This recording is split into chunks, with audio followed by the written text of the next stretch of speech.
12 mars 2023, il est 13h, exactement passé de 35 minutes, ici à la paroisse Bon Berger de la télévision deuxième. Même heure à la paroisse Saint-Kizito de Doumassese. C'est aussi l'heure qui fait au bar Pigeon d'Adeti Copé. Bienvenue à toutes et à tous à cette messe qui s'honore de vous recevoir. Je ne saurais la démarrer sans vous présenter mes sincères et respectueuses excuses pour les rendez-vous non tenus pour des raisons indépendantes de ma volonté. Décès par-ci, funérailles par-là, indisponibilité des confrères aussi. Dieu merci, on se retrouve pour un nouveau départ, une nouvelle saison avec un menu ce dimanche, très alléchant ce dimanche. Diplomatie Fort Gnassingbé à Kampala, en Ouganda, victoire Tomega Dogbe à Doha, au Qatar, à la recherche de quoi on le saura tout à l'heure avec mes invités ici présents. Nomination des présidents des commissions électorales locales indépendantes, ça sent les élections. Journée internationale des droits de la femme, une journée apparemment plus festive que commémorative. La période post-électorale au Nigeria. Voilà est-il la solution au mal nigérian? On le saura tout à l'heure avec mes invités. Tournée africaine de Emmanuel Macron, était-ce nécessaire? Des chapitres à égrener avec sur ce plateau Germain Pouli Essohanam. Il est le directeur de publication du magazine Togo Réveil. Germain, bonjour. Bonjour Eric et bonjour à tous les téléspectateurs de TVD. Et comme c'est le mois de la femme, une sœur nous a fait l'honneur de nous assister dans cette messe. Et ce sera pour toujours. Il s'agit de Madame ou Mademoiselle, c'est selon Koufame Adjoa. Elle est femme leader, jeune femme leader politique, secrétaire particulière du président national du mouvement Fort est toujours grand. Bonjour madame et bienvenue sur ce plateau. Bonjour cher frère Eric, merci aussi pour l'invitation. C'est avec plaisir que nous vous recevons sur ce plateau pour une toute première fois et j'espère que vous serez du club pour le siècle des siècles. Inch'Allah. À la technique devant moi pour le cadrage, Maki Ibrahim, mon compagnon de tout le temps pour nous capter et de remettre à Alexandre Tchalim de l'autre côté de la régie qui est le touche à tous les boutons pour nous mettre en orbite et nous distribuer sur vos petits écrans géants partout où vous êtes grâce à l'application YouTube ou Facebook ou encore TikTok. Et si vous êtes dans la région maritime, Lomé et ses environs, vous pouvez nous capter à l'aide de vos antennes locales. Alors, une fois encore, bonjour et je tiens sincèrement à vous remercier pour votre disponibilité pour répondre à cette nouvelle saison de l'émission La Une. Vous êtes les démarrants, les premiers à démarrer cette nouvelle saison après près de 2 semaines de répit, de pause, pour des raisons indépendantes de notre volonté. Germain, comment va la relation Togo Réveil avec les nouvelles donnes, la signature de la convention de la presse, c'est ça que vous appelez, et puis le nouveau code de la presse, tout ça avec application SMI. Comment ça se passe dans les différentes rédactions maintenant? C'est assez chaud. C'est chaud, mais c'est important si on passe par là parce qu'on ne peut pas continuer à évoluer dans les conditions qui étaient les nôtres. Nos collaborateurs travaillaient dans des conditions très difficiles, continuent par le faire aussi, il faut le dire.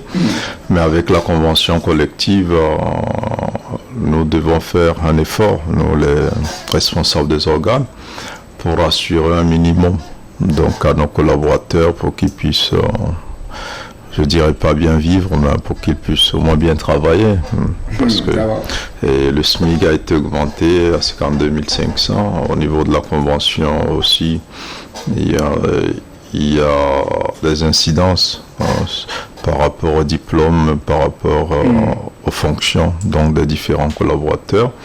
Vous savez dans quelles conditions nos entreprises de presse évoluent, c'est très difficile. Nos sources de revenus se font rares, les ventes ne décollent pas du tout avec l'avènement du numérique et d'Internet. Et aujourd'hui, l'aide de l'État aussi n'est pas ce qu'on aurait souhaité, elle n'est pas assez consistante.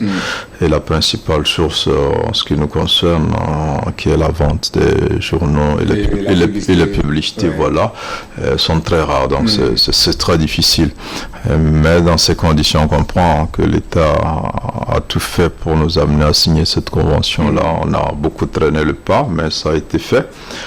Espérons qu'on trouve le moyen pour pouvoir être à la hauteur de toutes ces nouvelles dispositions. Vous le disiez aussi au niveau de la HAC, c'est fini. Les médias qui étaient des propriétés privées des personnes physiques, aujourd'hui, toute entreprise de presse doit se constituer justement en entreprise, en société. Et il faut passer par là. Ça a été très difficile. Certains, malheureusement, n'ont pas pu se mettre à jour.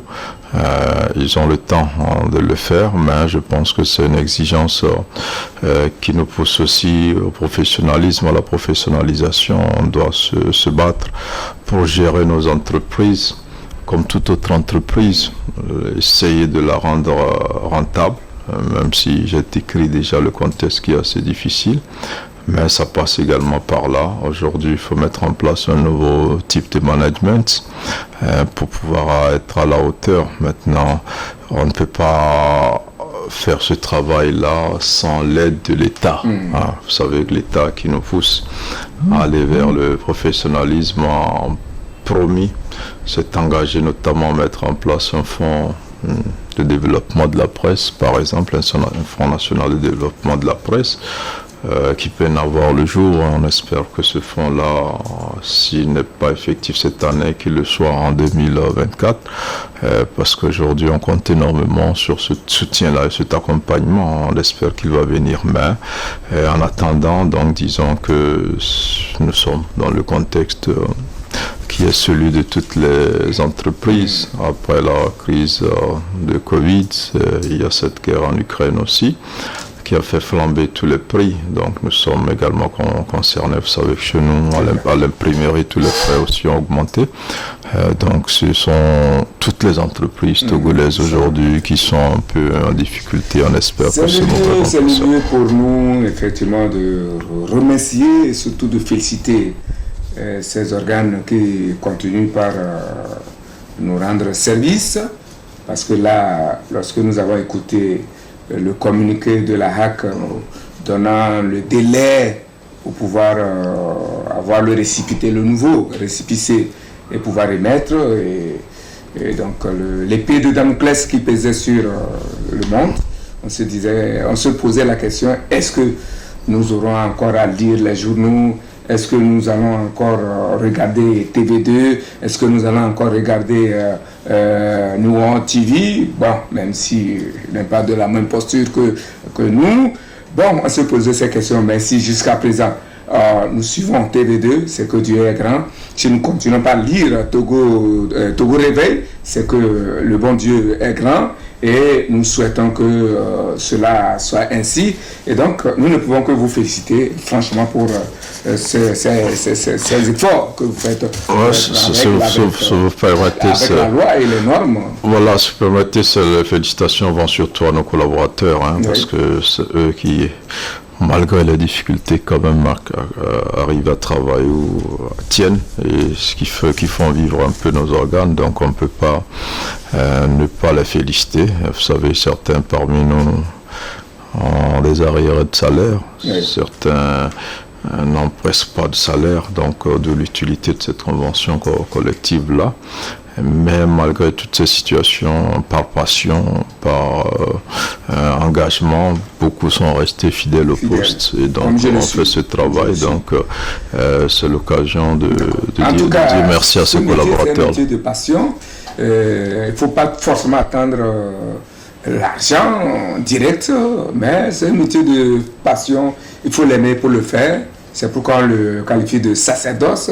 Et vous et moi ici présents, nous connaissons notre histoire dans cette aventure, depuis Galaxy jusqu'à ce jour. Ce n'est pas un petit parcours, mais bon, nous avons aimé et nous le faisons avec passion. Encouragement donc. Madame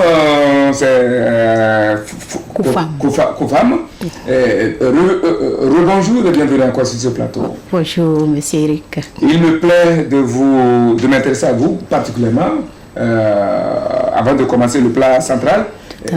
Vous êtes une dame politique, du moins ce qui est en train de prospérer dans la politique, en tant que secrétaire particulière du président du mouvement Fort et Grand, un jeune mouvement politique.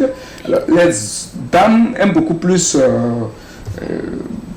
le ménage, le commerce, et puis bon voilà, rares sont celles-là qui veulent faire carrière dans la politique, mais vous avez choisi de faire ces premiers pas en politique.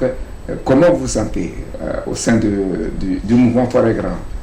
Merci beaucoup, monsieur Eric, pour cette question.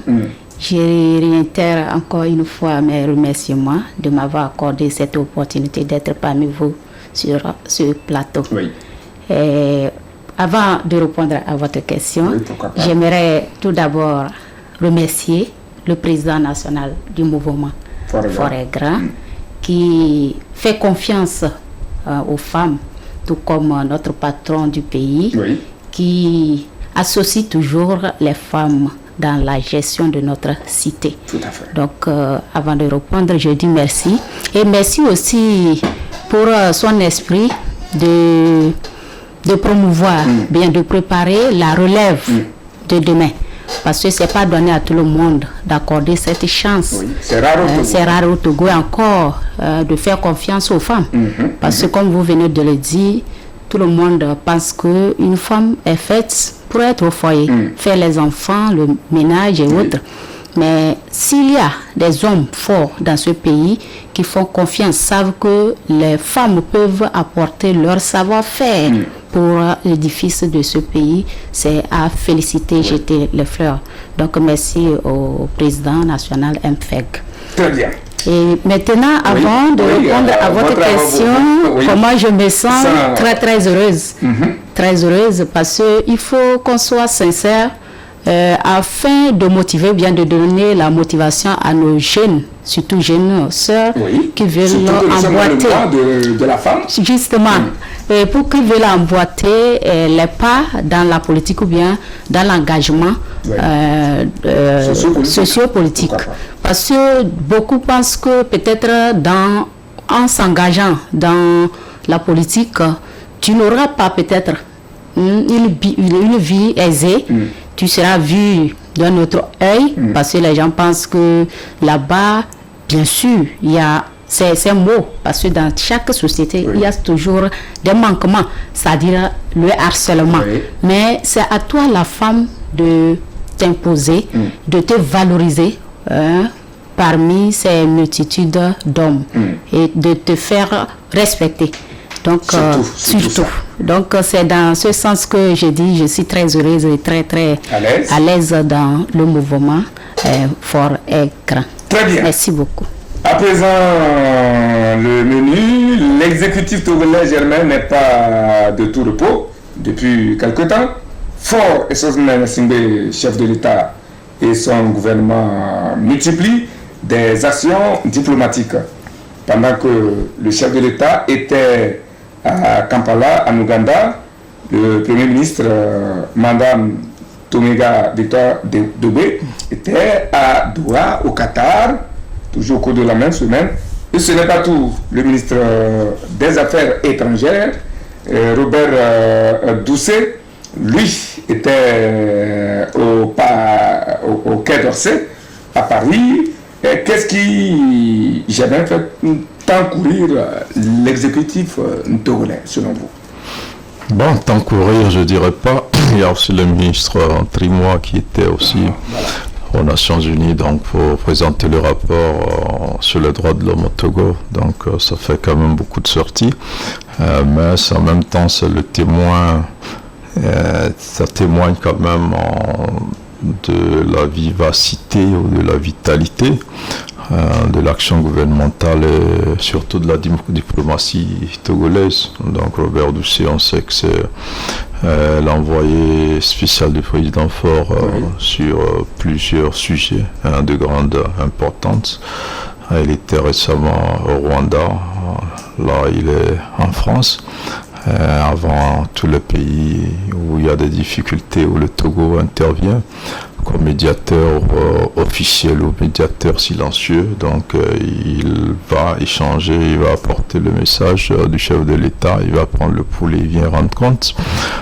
C'est une bonne chose et le Togo a réussi quand même sur ce plan, notamment dans l'affaire malienne, ivoiro-malienne, sur la libération des militaires et puis sur la levée des sanctions contre le Mali un peu plus tôt. Donc aujourd'hui, je crois que notre pays essaie de diversifier ses partenariats. Et les partenariats, ce ne sont pas des partenariats toujours nord-sud. Il ne faut pas toujours regarder vers les pays les plus importants. Et il faut aussi qu'entre nos pays pauvres, nos pays moins avancés, aux pays en voie de développement, on essaie aussi d'établir des plans de coopération qui nous permettent ensemble, solidairement, donc, de se développer. Je pense que c'est pour cela qu'à l'invitation du président Museveni de l'Ouganda, dont le chef de l'État a fait le voyage de Kampala, donc pour échanger. Alors on se demandait, mais pourquoi l'Ouganda? Qu'est-ce qu'on peut aller chercher en Ouganda? Ça reste quand même un pays africain, ça reste aussi un pays aujourd'hui qui a un rôle important dans la situation qui se joue en RDC. Quand on voit les difficultés qu'il y a entre le Rwanda et la RDC, l'Union africaine qui a pris donc ce problème à cœur. Ça n'a pas été dit officiellement, mais je pense aussi que l'arrivée du président Faure dans ce pays aussi pourra être d'une facilité pour le règlement de cette crise-là qui s'est exercée avec beaucoup de violence, avec des centaines de milliers de déplacés et avec tous les problèmes humanitaires et sécuritaires que ça cause donc en RDC. Et la RDC qui est un pays très important pour l'Afrique, qui en termes de forêt, en termes d'eau, a des réserves qui peuvent aider l'Afrique et même en termes de stabilisation du continent. Et donc, Faure Gnassingbé, sans doute, au-delà des questions de coopération avec l'Ouganda, va sans doute appeler son homologue aussi à aider à la résolution de la crise donc, dans ce pays. Après, sur le plan économique, au Qatar, il y a eu cette rencontre des pays dits les moins avancés. Voilà. Et la chef du gouvernement qui a représenté le chef de l'État donc au Qatar et qui, en marge donc de ces travaux aussi, a eu à rencontrer plusieurs partenaires avec lesquels le Togo entretient des relations de coopération, de développement. Donc je crois que c'est une bonne chose. Et les droits de l'homme aussi qui sont l'une des bases du développement de la démocratie. Et le Togo fait des efforts. On en parle, peut-être on reviendra parler des droits des femmes ici, de tout ce qui se fait. Donc, plus généralement, il y a eu le passage du Togo à l'examen périodique universel. Et donc, suite à cela et les recommandations qui ont été faites, le ministre a donc été il y a quelques jours aux Nations Unies, encore pour présenter le rapport. C'est un bel exercice. Je crois que quand un pays va et expose ce qui est fait en termes de promotion, de respect des droits de l'homme expose aussi, reconnaît ce qui manque, ce qui reste à faire et les défis à relever, et accepte de se faire accompagner. C'est un bel exercice de transparence et surtout qui témoigne de la volonté des gouvernants donc d'assurer les droits de l'homme dans le pays. Et donc on ne peut que saluer toutes ces activités-là et espérer que très rapidement les retombées donc arrivent dans notre pays. Madame, comment appréciez-vous la diplomatie togolaise au mouvement Toire et Grand, puisque vous êtes la représentante de ce mouvement ici aujourd'hui? Je le disais tantôt, Fort Gnassingbé à Kampala, en Ouganda, le Premier ministre Tomega au Qatar, à Doha, le ministre des Affaires étrangères à Paris, et le confrère venait d'ajouter un autre Tribourg, Christian Tribourg, qui était aux Nations Unies.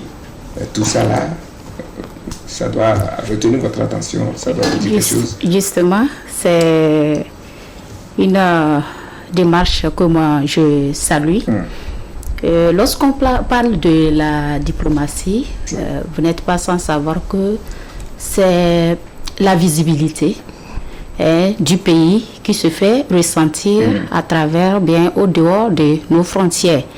Et ceci, c'est ce qui amène aussi les gens à s'intéresser ou bien à connaître le pays et les réalités de ce pays. Ce qui attire également les investisseurs dans notre pays, parce que lorsque quelqu'un voit un président, un premier ministre hors de nos frontières et à travers les chaînes internationales, on voit au moins le nom Togo. La personne est attirée à connaître, il peut aller chercher les informations sur ce pays. Et ce qui va amener la personne à s'intéresser à ce pays, peut-être venir investir, créer des emplois pour nous jeunes. Parce que vous savez bien que notre problème ici, c'est le chômage des jeunes diplômés. Donc, c'est pourquoi, dans ce sens que je salue cette démarche ou bien politique à sortir hors de nos frontières. Mais moi, particulièrement, comme je suis femme, il y a une chose qui m'a beaucoup retenu l'attention, c'est celle de la délégation de pouvoir. Parce que vous venez de dire que le président de la République a été fait représenter par Madame le Premier ministre. Et lorsque quelqu'un vous dit va me représenter à un événement, et c'est pas de ce haut niveau, donc c'est une marque de confiance. Vous comprenez un peu.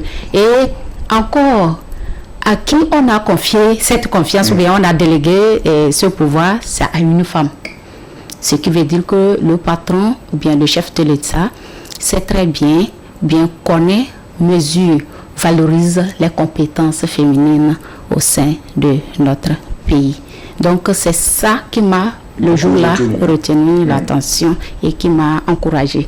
Ça encourage et c'est l'occasion pour moi de jeter aussi Madame les fleurs plutôt à Madame le Premier ministre qui s'est valablement représenté, bien qui s'est valablement représenter le pays à travers... Et qu'on l'a toujours si bien fait à chaque fois que... Tout à fait, tout à fait. Donc à travers son discours même, vous allez sentir que vraiment c'est une femme à qui on doit toujours faire confiance. J'espère que vous serez une future Tomega Dobé, une future Kaye Lawson, c'est ça?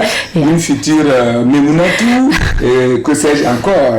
Ils sont toutes des femmes qui font la fierté du parti uni. C'est le prêtre à Dieu, c'est le prêtre à Dieu. Nous allons prier. Et aussi, parlant toujours de cette diplomatie, il y a, vous allez voir, moi c'est mon analyse personnelle, depuis l'avènement de Madame Tomega à la tête de la primature, vous allez voir que les membres du gouvernement font beaucoup de mouvements. Et surtout, particulièrement, le patron de la diplomatie, je vais parler ici du ministre des Affaires étrangères. Vous allez le voir toujours dans les autres pays en train de négocier, même si nous nous référons à l'affaire des 46 soldats, des 49 plutôt soldats de la Côte d'Ivoire qui étaient en détention au Mali. Il a fait plusieurs voyages. Oui.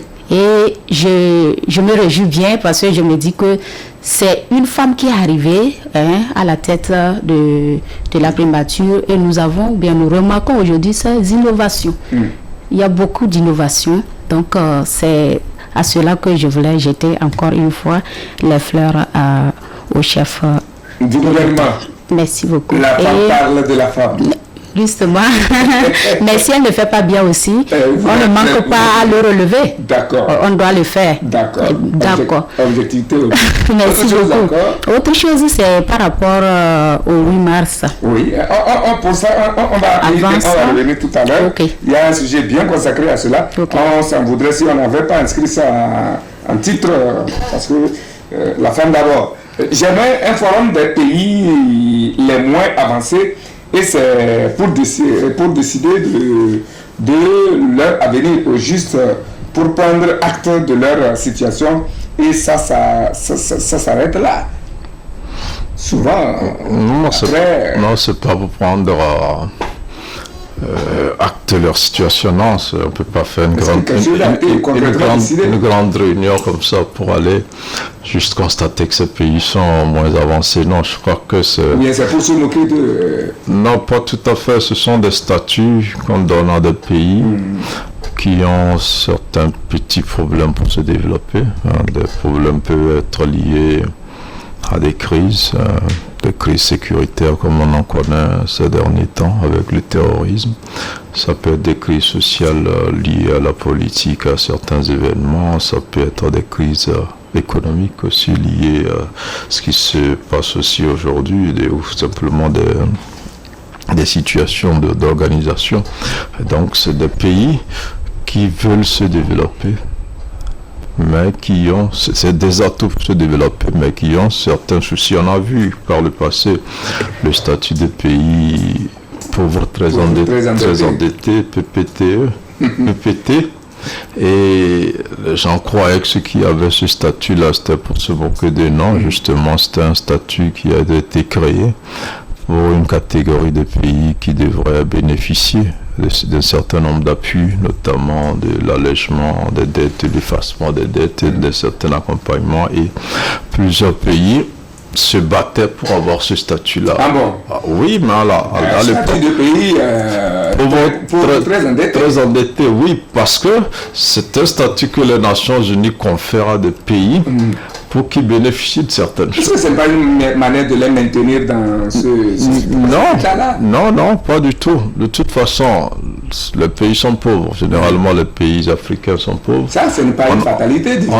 On en connaît en Asie aussi, dans un certain nombre de pays. Donc, des pays qui sont pauvres. Ils ne sont pas riches. Maintenant, quand on dit très endettés, c'est qu'on veut aider ces pays-là à lever le poids de la dette. Donc, vous verrez qu'il y a eu des milliards de dettes qui ont été effacées pour ces pays et on vous demandait d'avoir des critères pour être éligible au PPT. Donc, on a vu des pays comme le Togo, la Côte d'Ivoire, un certain nombre de pays. Donc, c'est des facilités qu'on offre. Bon, nous, on se dit, mais il n'y a pas de quoi se réjouir d'être un pays pauvre et très endetté. Mais il y a des pays riches très endettés aussi. Ah oui, il y a des pays riches, les États-Unis et un certain nombre de pays sont très riches et très endettés. Donc, nous, on est pauvres et très endettés. Donc, ce n'est pas... Bon, les gens ont souvent mal apprécié ça, croyant qu'on se moquait de ces pays. Non, il s'agit juste d'un statut qu'on donnait selon certains critères à certains pays pour qu'ils puissent profiter de certaines facilités. Donc, quand on dit des pays moins avancés, ce n'est pas ridicule. La réalité est là, nous sommes des pays qui sont, nous ne sommes pas développés, donc on n'est pas avancés. Moins avancés par rapport aux autres qui sont en avance, donc ça c'est clair. En réalité, à ces rencontres, la réflexion devrait être orientée sur comment faire pour que ces pays très pauvres, très endettés, ou bien ces pays moins avancés cette année soit au moins avancé. Oui, mais je sais juste. Les réflexions se mènent. Oui, justement, c'est pour ça. Ces réflexions ne se font pas entre pays moins avancés ou pays pauvres, mais avec des partenaires qui peuvent les aider à régler un certain nombre de problèmes. Et ces partenaires sont là justement pour leur dire, mais si vous êtes très endetté, c'est pour ceci, cela. Si vous êtes pauvre, c'est pour ceci, cela. Mais en même temps, les pays aussi s'organisent pour se développer. C'est pour ça qu'aujourd'hui, certains pays n'aiment plus l'expression pays pauvre. Ils disent pays en voie de développement. Donc, ils mettent l'accent sur le développement, ils vont vers le développement. C'est vrai, mais parmi ces pays moins avancés, la plupart sont des pays en voie de développement. Donc, qui ont inscrit un programme de développement. C'est comme au Togo, on a un plan national de développement. Donc, on va vers le développement. On ne se dit pas qu'on recule. Mais la réalité est là, c'est que par rapport aux autres qui sont développés, nous ne sommes pas à ce niveau, donc nous sommes moins avancés que ceux-là. Et il faut, quand il y a des cadres comme ça, il faut aller discuter et voir quels sont les partenariats qu'on peut tisser là-bas pour nous aider à mieux mettre en route nos plans de développement. Déjà, il n'y a aucun pays pauvre qui ne travaillent pas pour être riches ou pour se développer. Donc tous les présidents qui sont élus, c'est sur la base d'un programme politique qui veut développer le pays. Donc après, le développement, c'est pas seulement une volonté politique, il faut aussi des moyens pour arriver, il faut une certaine organisation, il faut que les gens travaillent, il faut produire et tout ça. Et donc à ce niveau-là, certains pays ont des problèmes, comme je le disais, pour les pays les moins avancés. Ça peut être lié à des crises politiques, ça peut être lié à une crise naturelle, peut-être il n'y a pas de flux, il y a la sécheresse, peut-être il y a un certain nombre de problèmes. Donc voilà, il y a plusieurs handicaps donc, qui freinent l'élan de ces pays-là dans leur marche vers le développement. Donc ce n'est pas péjoratif, c'est pas une insulte, mais c'est des termes qui rendre compte d'une certaine situation qui est réelle, c'est que ce pas des pays développés, ce sont des pays qui ne sont pas avancés comme les autres et qui vont vers là. Donc après, je crois qu'on ne peut pas refuser qu'il y ait de telles réunions dans un pays comme le Qatar qui n'est pas un pays pauvre. Voilà la question que je voulais même vous poser. Pourquoi c'est dans un pays avancé qu'on va pour décider ou penser les problèmes des pays moins avancés ou des pays moins avancés? Voilà, ils ont choisi ce pays. Par exemple, le Qatar, c'est un pays où il n'y a pas de pauvres. Il n'y a pas de pauvres, il n'y a que la classe moyenne et les riches. Vous verrez aucun pauvre au Qatar. Que la classe moyenne et les riches. Voilà, donc ça peut être un bel exemple aussi que les gens aillent là-bas pour voir mais comment ce pays-là, ce petit pays-là fait qu'il n'y a plus de pauvres chez eux. C'est un petit pays. Oui, mais très riche. Hein. Peut-être nous n'avons pas les mêmes richesses que le Qatar, mais au-delà de la richesse aussi, il faut une vision, il faut un certain travail. Donc après, c'est que le pays ait accepté d'abriter ce sommet-là. Et n'importe qui n'est pas invité à ce sommet. Il y a des pays pauvres qui auraient bien voulu y être, mais qui ne sont pas invités. Voilà, donc c'est selon des critères, on voit les efforts que les pays font et on encourage ces efforts-là avec les facilités qu'on peut y trouver donc, au sein de ces grandes rencontres-là. Madame, pays moins avancés, pays pauvres, très endettés, ça c'est au plan macroscopique. On pouvait parler de familles pauvres, très endettées. Vous, quelle est votre lecture de cette situation, qu'on puisse se réunir pour pouvoir parler, plancher sur la situation des pays dits moins avancés? Bon, qu'est-ce qui pouvait être dit et fait là, au profit de ces pays, selon vous? Merci beaucoup pour la question. Vous appartenez à un pays pauvre, à un pays moins avancé. Donc, comme un pays en voie de développement. En voie de développement, c'est ça. Donc, cela, ou bien mon analyse, ma lecture de la chose, comme le grand frère Germain vient de le dire, peut-être c'est pour amener les gens à peut-être copier certains pays qui sont supposés bien considérés comme modèles. Oui. Et d'une part aussi, ça peut amener certains à avoir une collaboration, bien une coopération, un partenariat avec d'autres bonne volonté qui s'intéressent peut-être à l'histoire ou bien qui s'intéressent au pays ou bien à ces pays moins avancés. Donc, selon moi, c'est l'idée qui peut être derrière ces rencontres. Et lors des échanges, vous pouvez peut-être aussi tisser ou bien avoir une idée de comment venir faire développer votre pays à travers peut-être un domaine donné. Et je prends toujours le cas du forum, qui est le programme ou bien le projet personnel du chef de l'État, le programme ou bien le forum qu'on a organisé dans la région pour regrouper les agriculteurs. Peut-être c'est lors de ces échanges que les gens puissent ou bien les gens rentrent dans leur peau pour initier et adapter les réalités de nos pays ou bien adapter nos projets aux réalités de nos pays. Parce que nous savons que notre pays est essentiellement agricole. Et nous avons les terres. Maintenant, comment nous allons faire pour accompagner ceux qui sont dans ce domaine à nous aider ou bien à aider le pays à se développer. Donc, c'est ce que moi je vois dans cette analyse. Tout à fait, et j'espère que... Alors, ce que je voulais ajouter, dire, c'est par exemple, le monde compte presque de 200 pays, et plus de la moitié de ces pays sont pauvres, ils ne sont pas avancés.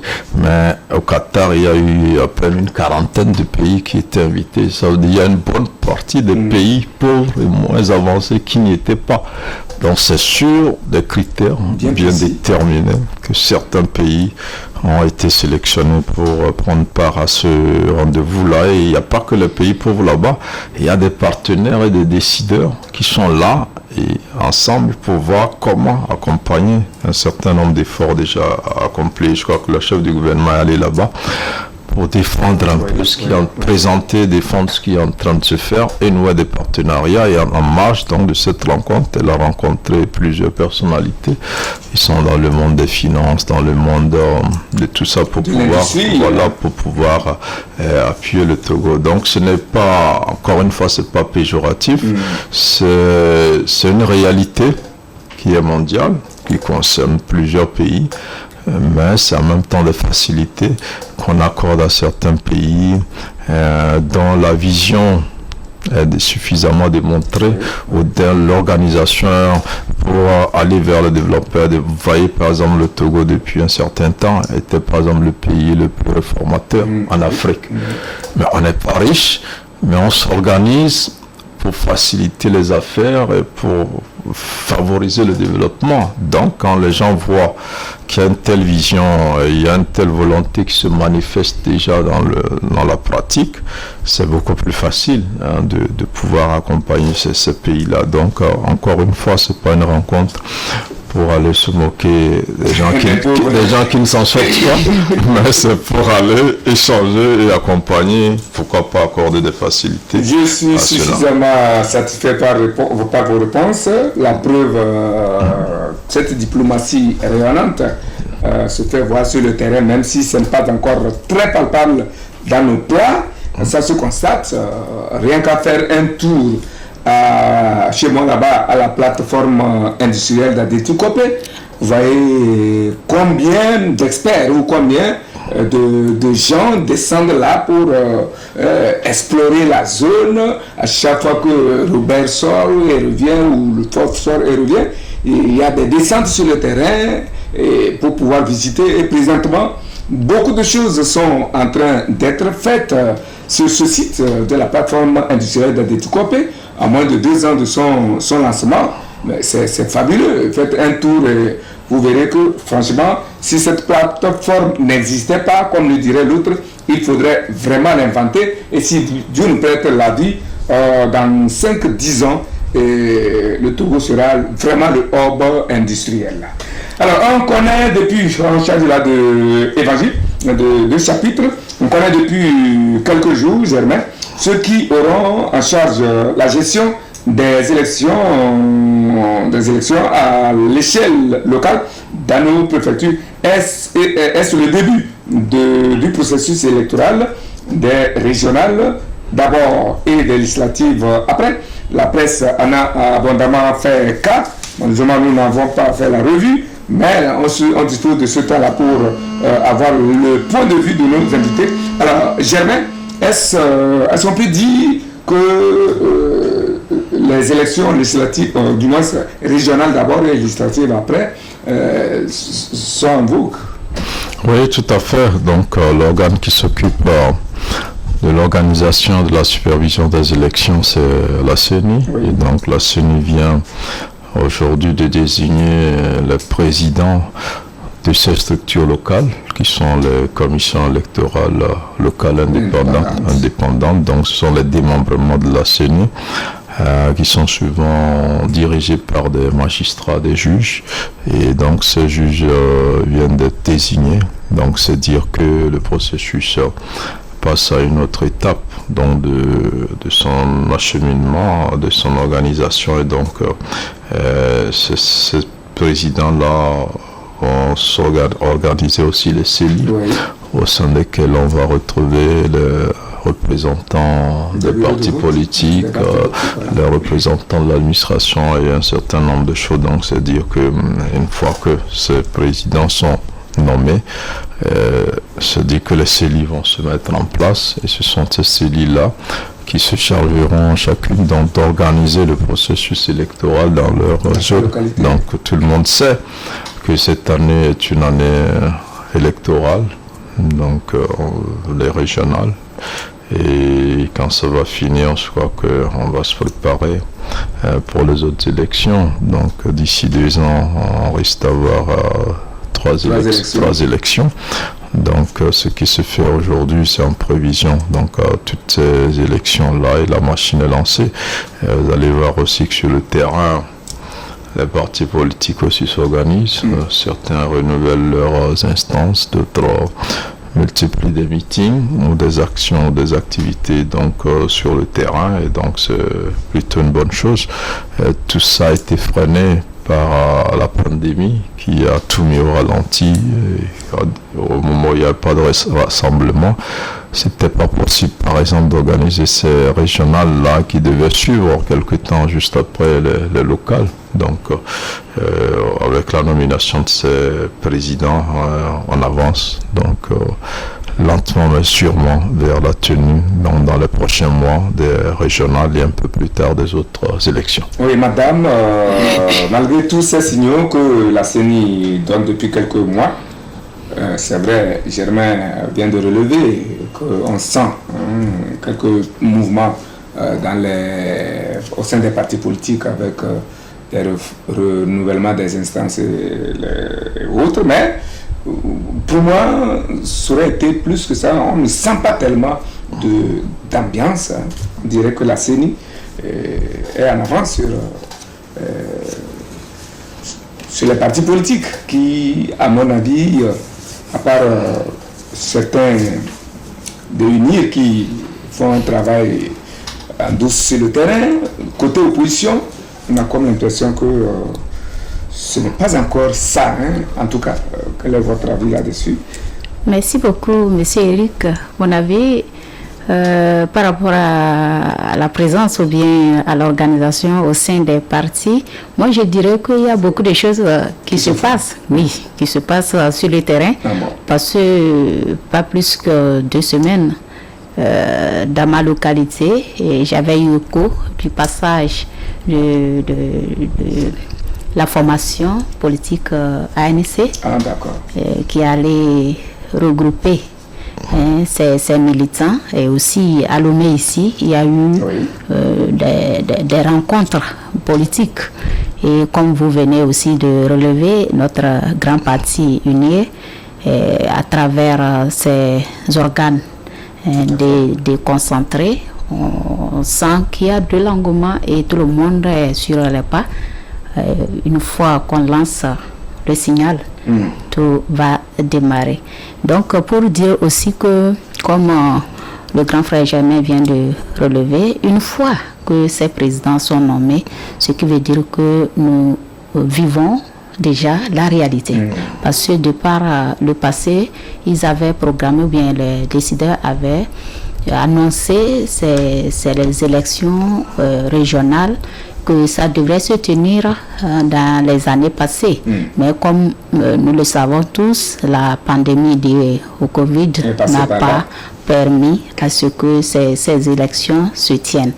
Mais si aujourd'hui, déjà au premier trimestre de l'année 2023, et nous voyons qu'on a nommé les premiers responsables des CENI, des CELI plutôt, automatiquement ça donne un signal que dans quelques mois, tous les Togolais et Togolais iront aux urnes pour désigner les responsables régionaux et ensuite aussi les élus nationaux. Donc c'est ce que moi je vois. Et sur ce, j'aimerais quand même saluer la politique de notre gouvernement, à sa tête le président de la République, qui joint toujours les actes aux paroles. Donc c'est sur ça que moi je voulais les saluer ou bien remercier ces décideurs. Je rappelle à tous les téléspectateurs que nous suivons par Germain Pouli, que vous connaissez très bien déjà. C'est un vieux de cette messe. Madame Koufam Adjoa, que vous voyez là, est secrétaire particulière du président national mouvement Fort et Grand. Elle est conseillère spéciale et chargée de la planification du mouvement.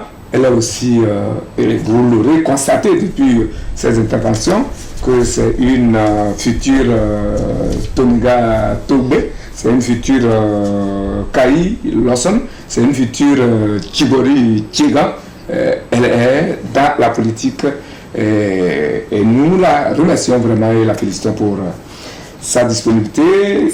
Germain, dirons que c'est lancé. Est-ce que vous avez une idée de quand finit la mandature des députés actuels? Ils s'annoncent jusqu'à quand? Ils ont été élus en 2018. Donc 6 ans pour... C'était quel mois? C'était novembre. Décembre, je pense. Décembre 2018. Pour 5 ans. 5 ans? 5 ou 6 ans. 6 ans. Non, la loi n'est pas rétro. C'est 5 ou 6 ans. C'est 5 ans d'abord. C'est ceux qui vont venir de ces élections-là. Qui vont faire 6 ans, oui, tout à fait. Donc, je pense que la campagne était lancée, l'opposition reprochait même au chef de l'État d'être en pré-campagne lors du forum agricole national des producteurs agricoles qui s'est délocalisé, donc qui a permis de toucher toutes les localités. Donc pour l'opposition, le chef de l'État était déjà en pré-campagne. Et comme le soulevait madame, le parti d'opposition aussi ne dorme pas. C'est vrai qu'ils sont un peu essoufflés par une certaine politique qu'ils ont menée de 2017 à aujourd'hui et qui leur a coûté un peu cher, aussi bien dans les urnes qu'auprès de l'opinion, mais ils s'organisent pour reprendre, ils ne se laissent pas abattre. Donc la plupart de ces formations-là sont mobilisées, sont sur le terrain. Vous avez vu la DMK qui a d'ailleurs inauguré le premier meeting post-Covid. Il y a la CDPA qui a tenu son congrès aussi. Le FDR également. Il y a le FDR aussi, il y a l'ANC qui ne manque pas d'occuper le terrain, de saisir toutes les occasions, même le 8 mars dernier aussi. L'ANC a saisi cette occasion-là aussi pour se rapprocher. Donc c'est dire que tous les partis qui sont intéressés par ces élections savent que ce rendez-vous va se tenir. Il y a eu le cadre permanent de concertation. Il a renouvelé son bureau. Voilà, avec Maître Paco Majrovi qui a pris la tête de ce cadre pour un temps. Ce cadre aussi discute régulièrement et donc les acteurs ont le même niveau d'information sur l'organisation des élections. Donc je ne pense pas que ce soit une surprise pour l'opposition. C'est vrai que malgré les difficultés en interne, plusieurs partis aujourd'hui se réorganise pour aller affronter les autres dans les urnes au cours des prochaines échéances. Oui, c'est vrai qu'entre-temps, il y avait des grincements dedans au sein de certains, à l'intérieur de certains partis, mais je crois que l'ordre est en train de revenir petit à petit. On va à un autre chapitre, c'est celui qui a l'honneur cette semaine, celui des femmes. Les femmes du monde entier sont à l'honneur cette semaine avec, et surtout à la faveur de la journée du 8 mars, qui leur consacre leurs droits chaque année, et ce depuis 1972, si ma mémoire est bonne. Le thème de cette année était pour un monde digital inclusif, improvisation, l'innovation voilà, et technologie sont à l'égalité des sexes. Voilà, une journée internationale des droits de la femme. Pourquoi, vous, selon vous, madame, pour vous, cette journée représente quoi? Merci beaucoup pour la question. Oui. La journée du 8 mars, en réalité, c'est une journée commémorative à travers laquelle les femmes se souviennent de comment elles étaient traitées dans le temps au niveau de leur service. Et aujourd'hui, à travers cette journée, les femmes ou bien les heures de prestation au sein de leur structure, bien service où elles sont engagées, a été revue à la baisse. Et aussi le rentrer dans leurs droits, tout comme les hommes, parce que vous n'êtes pas sans savoir que dans le temps, à diplôme égal avec un homme dans un même service, la femme percevait moins de salaire que l'homme. Donc c'est à travers cette reconnaissance de droits que les femmes sont aujourd'hui au même pied d'égalité. Et sur ce, c'est ça qui amène les femmes à chaque 8 mars à manifester leur joie, et c'est une journée où elles font le bilan de ce qui a été fait en matière de droits des femmes et les perspectives, ce qui reste à faire. Donc en réalité, c'est une journée de réflexion. Une fois qu'on se souvient de ce qui s'est passé, on doit aussi faire le point, le bilan. Est-ce qu'il y a eu les avancées depuis ces années 908, 1912, disons, en tout cas, à vérifier, mais je sais que ça a commencé quand même en 1908. 1908, oui, et 1911, maintenant, on a instauré les trucs de droits de la femme. Donc, nous allons vérifier. Et depuis ce temps jusqu'à aujourd'hui, quels sont les avantages, les avancées de tout ce que les femmes font? Est-ce qu'il y a eu une amélioration ou bien nous sommes toujours au statu quo? Donc c'est dans ce sens que cette journée est commémorée, parce que le temps que vous introduisiez tout de suite, vous avez dit qu'une journée qui devrait être une journée commémorative, elle est devenue festive. Mais moi, la célébration, des fois, si vous voyez que les femmes célèbrent cette journée, c'est peut-être comme nos anniversaires. Une fois que vous passez à un an de plus, effectivement, vous allez... Ce qui n'est pas évident. C'est ça. Vous allez... Et vous allez, premièrement, rendre grâce à Dieu. Une fois que cette grâce est rendue au Créateur qui t'a permis de connaître ce monde, on peut sortir un petit plaisir. Donc vous allez voir que dans tous les secteurs, si vous suivez bien les journaux, dans tous les secteurs, il y a toujours, on a dit, les femmes de ce ministère ou bien de ce département, de ces secteurs ont célébré le 8 mars avec une journée de réflexion, une journée de réflexion suivie de réjouissance.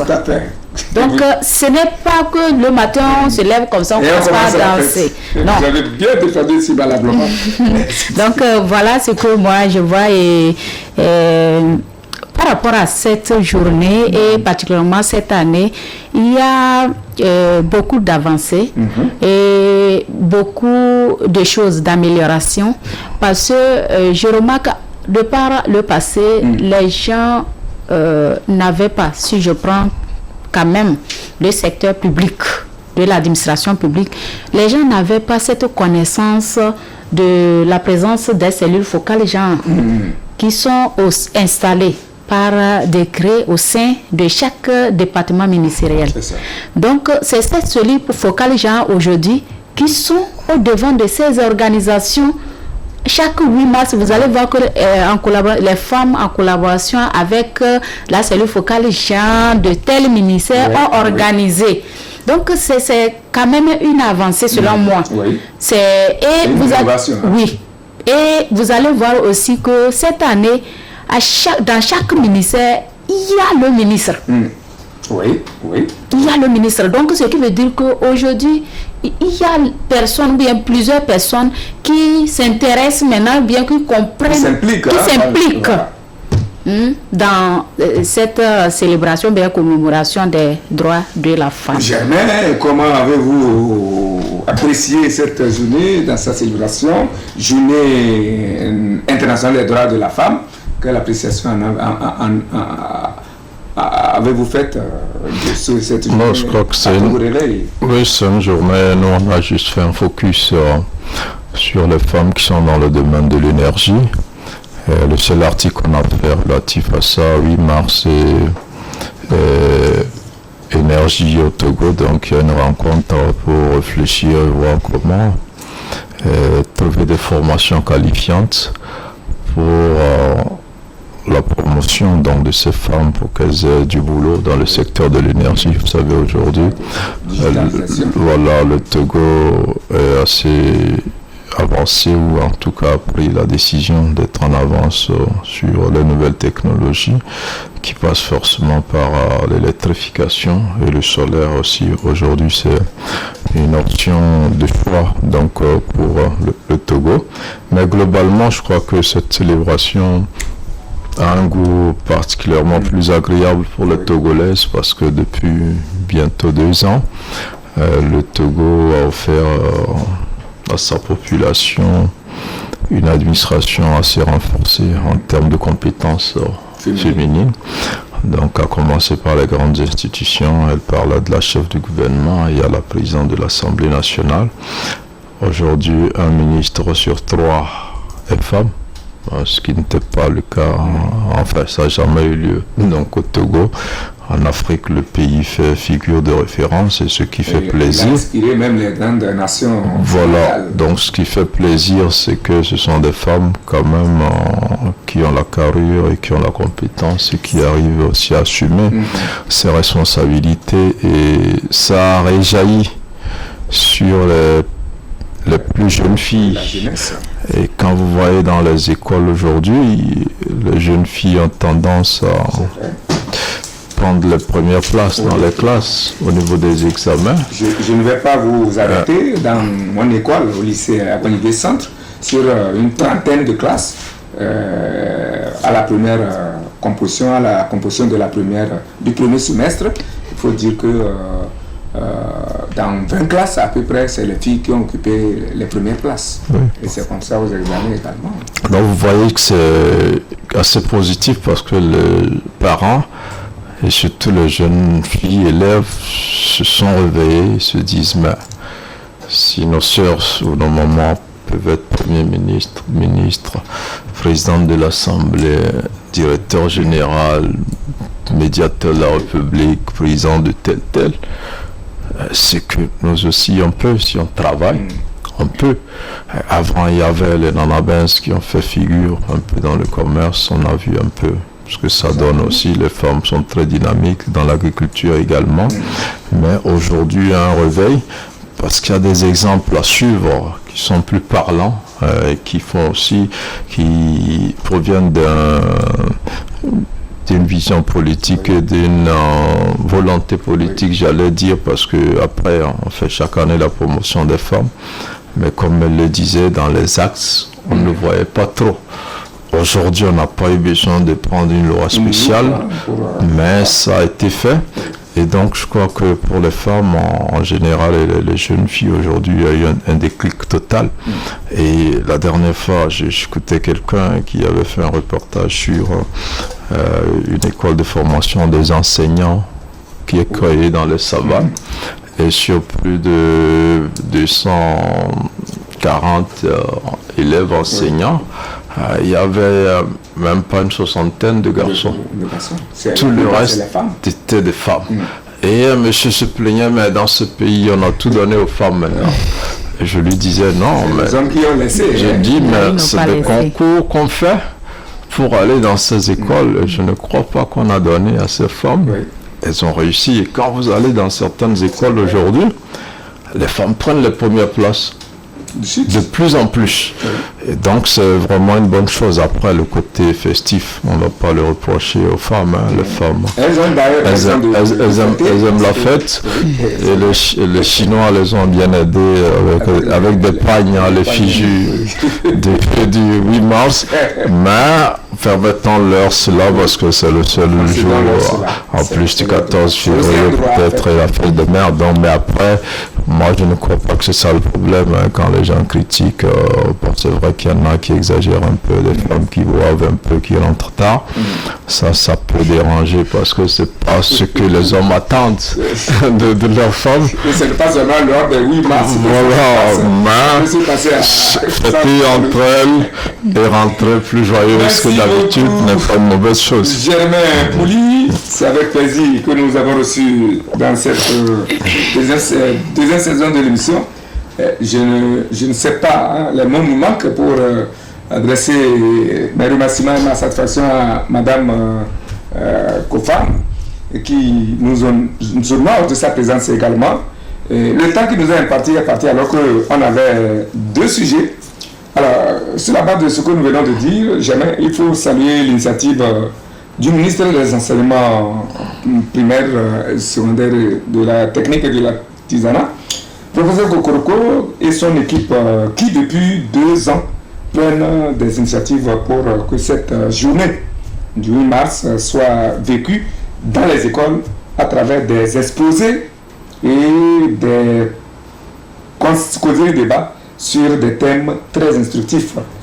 L'éducation de la jeune fille et son accès aux TIC, aux techniques d'information et de communication, ont meublé les échanges cette année et ont pu constater une forte mobilisation des élèves et des enseignants, surtout au lycée de Agonivé Centre où j'étais. Alors merci à M. le ministre, merci à tous ses collaborateurs, merci une fois encore à vous, Germain Pouli, pour votre disponibilité. Ne soyez pas fatigué, Germain. Merci à madame, merci à l'équipe technique. Il y avait dans les coulisses le président national du mouvement Fort et Grand, Gilles Ferry Agbo, qui était dans les coulisses, qui nous suivait admirablement. Merci à Alexandre Tchalim, de l'autre côté de la régie, qui nous a distribué sur vos petits écrans. Moi, je suis Eric Tanandé, le prince héritier de la Bina. Nous avons annoncé les élections générales au Nigeria. On n'a pas le temps d'en parler. Nous avons annoncé la tournée africaine de Macron dans ces préfectures africaines. Je l'ai dit, dans les États africains. On n'a pas eu aussi le temps d'en parler, mais on peut constater tout simplement qu'il semble, au vu sur les antennes des chaînes aussi bien nationales qu'internationales, que cette tournée n'a pas été reçue comme cela se devait. Macron a été dézingué par endroits. La Corée n'a pas été ce que nous aurions souhaité. Son premier pas était en République démocratique du Congo, où la Corée n'a pas été ça. Ça s'est suivi dans les autres, mais il a tenu, un bon président, il a fini son périple dans tous les cas, sauf qu'il n'est pas arrivé chez nous au Togo, où on l'attendait également, parce que là, nous aimerions aussi le voir. Merci, c'est donc fini pour aujourd'hui. On se donne rendez-vous dimanche prochain autour d'autres chapitres. D'ici là, nous vous souhaitons une bonne fin de semaine et bon début de semaine sous la protection divine. Le barbare, c'est d'abord celui qui croit à la barbarie.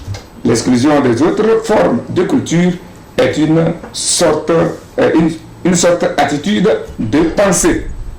Le barbare, c'est d'abord celui qui croit à la barbarie. L'exclusion des autres formes de culture est une sorte attitude de pensée. C'est de Claude Lévi-Strauss. Bonne méditation. On se retrouve dimanche prochain, si Dieu le veut et il le voudra.